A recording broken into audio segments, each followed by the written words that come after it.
At the beginning of the movie, we see a large barren land. A young man named Jerome Holm narrates to us that he hasn't seen this land when it was green, but his father has. Years ago, it used to be home to several farmers who grew wheat and grains on it. However, after drought struck the land, not a single plant has been able to grow. Most of the farmers left the place, but Jerome's father, Ernest, hoped the land would be green again. He still believes that it just needs some water. But in this world, people kill each other for water. In the first scene, we see two muggers trying to break into a tiny house. Ernest catches them and kills the first one. The second mugger tries to convince him to spare his life, but is killed when he secretly takes a gun out. His son, Jerome, insists he could have helped him. The house the muggers were breaking into has an old water pump that stops working when Ernest tries to use it.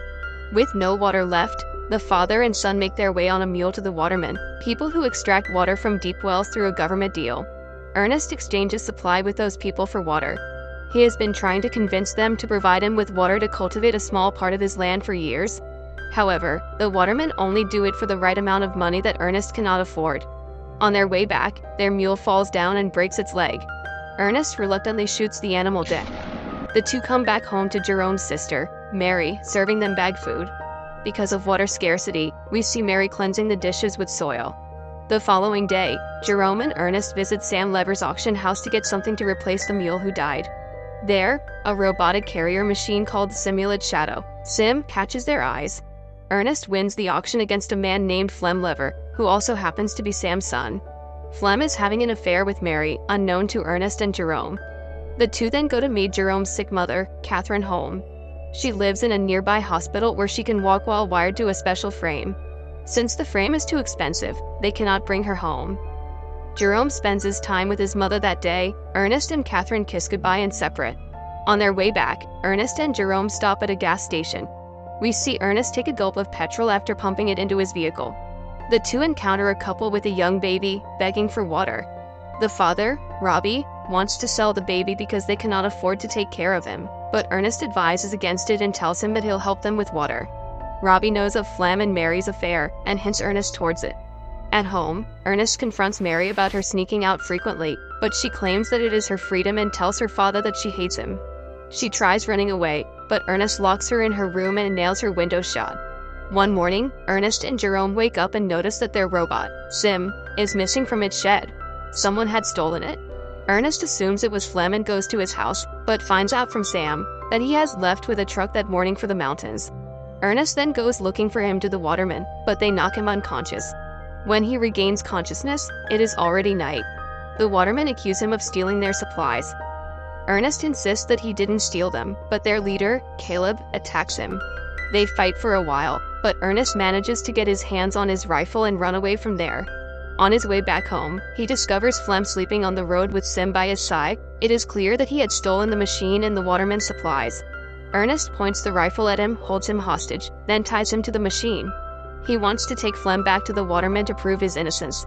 On their way, Flem makes comments about Mary, which angers Ernest. After walking for a while, both of them get thirsty. Flem persuades Ernest to use the water from the watermen's supply. The two sit down to drink water and chat. Flem then tries to convince Ernest to let him go, and they can share the money, but Ernest is adamant about getting him caught. Ernest is weak and limp. He clearly cannot walk another mile to the watermen. Flem knows this, so he strikes Ernest with a stone, making him hit his head on a cliff. His head starts to bleed uncontrollably and is knocked unconscious. Ernest wakes up to him being tied instead of Flem. Flem pours water into Ernest's mouth as he screams. Later, we see Flem arrive at Ernest's house in his motorbike to take Mary. She happily runs out to him. Ernest still hasn't been home, so Jerome goes out to look for him. He finds the machine alone on the way. When he reaches the watermen, they inform him of Ernest's death. Everyone assumes that it was caused by the machine. In the following scene, we see everyone mourning Ernest's death at his funeral. Later, Catherine and the kids cry in her hospital bed. When they come out, Flem picks them up in his truck. After Ernest's death, Flem has now become the mentor of the family. He calms Jerome down as he hits Sim for killing his father. Later, he tells him that Mary is pregnant with his child and that he loves her. Jerome accepts their relationship. Later that day, Flem goes to the watermen and talks to them about sending water to Ernest's land. Caleb laughs at his idea, but gets defensive when Flem blames him for Ernest's death. Flem also shows him a knife with Caleb's name that was found with Ernest's body. Scared to be accused, Caleb agrees to divert water to their field. Everyone is happy when the land gets its first sprinkle of water. Flem works day and night to grow wheat on the land. A few months later, they are fully grown. Flem gets married to Mary and currently lives at Ernest's home with Jerome and Mary. One day, his father, Sam, with some men from the bank approaches their house, threatening to take the land because of Ernest's debt. The debt is too much for Flem to pay, so he takes the machine with him and approaches his friend Robbie that night. He knows about Robbie's intention to sell his child, so he persuades Robbie to come with him, just to see how much a baby can be worth. However, when they reach there, Robbie realizes that Flem has secretly made a deal with the people to sell his baby. The people try to take the baby away. Robbie resists it and is shot dead by Flem. This causes a shootout between the dealers and Flem runs away with the money. However, the robot, Sim, is shot and damaged. This activates the auto mode in the machine, which causes it to return back to its manufacturer, Calvin Hoyman. The following day, Flem pays the bank from the money he sold the child with. Jerome assumes that the money came by selling Sim, so no one suspects anything. In the following scene, we see Sim limping its way back to Calvin, who lives across the border. Calvin calls the number inscribed on Sim and reaches Holmes' residence. He talks to Jerome about the machine coming back to him, which shocks Jerome because Flem had told him he sold it to Robbie. Jerome asks Flem if Robbie sold Sim's parts and it's somehow made to the owner, but Flem gets annoyed at him for the question and dismisses it. Then, he tells them he is going to meet his mother that evening, but instead he plans to cross the border to meet Calvin, the manufacturer of Sim. Later, he reaches the border, but the guard stops him because he is too young to cross it. A girl named Anna calls him over and tells him she knows a way he can go to the other side. In exchange for money, she puts him in a vehicle with chickens and sends him over. They meet again at the other side and separate. Jerome then goes to meet Calvin. There, Calvin shows him all the functions of the machine. He also shows that the machine's eyes are cameras that were made to capture the slope for reforestation. The camera has captured all that the machine has seen. Jerome plays the recordings and sees his time with Ernest. As he goes through it, he is horrified to see that Flem was the one who killed Ernest. That day, after Ernest had gained consciousness, Flem tied him to the machine and set its destination to the waterman. The machine had dragged an injured but alive Ernest to his death.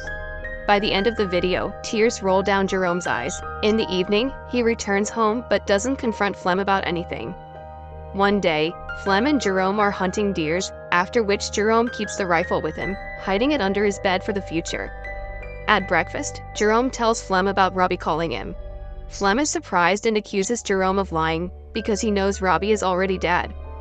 Later, Flem receives a letter, written by Jerome as Robbie. The letter asks Flem to meet Robbie at the same place he has killed Ernest. He is confused by this, but he decides to find out whether Robbie is still alive. Later at night, Flem tells a pregnant Mary that he has to go out to sell something. Mary wishes him luck and asks him to come back soon. When Flem reaches the place, he calls for Robbie. As he walks, he falls down a pit and breaks his legs. He lies there calling for help, when Jerome appears in front of him. Seeing him there, Flem takes a sigh of relief and asks him for help. However, Jerome stands there with a rock in his hand. Flem realizes that he knows everything that happened and apologizes to him, claiming it was just an accident. He begs him to spare his life for Mary and their child, but Jerome doesn't listen. He points the rifle at Flem and shoots him dead. It has been 2 days since the event. Mary is worried about her husband, but Jerome asks her to wait a little more. He has decided to keep Mary in the dark about both Ernest's and Flem's death. Mary suggests they bring their mother home, because they now have the money to afford the ringing system she lives in. The movie ends as Jerome erases all the video memory from Sim.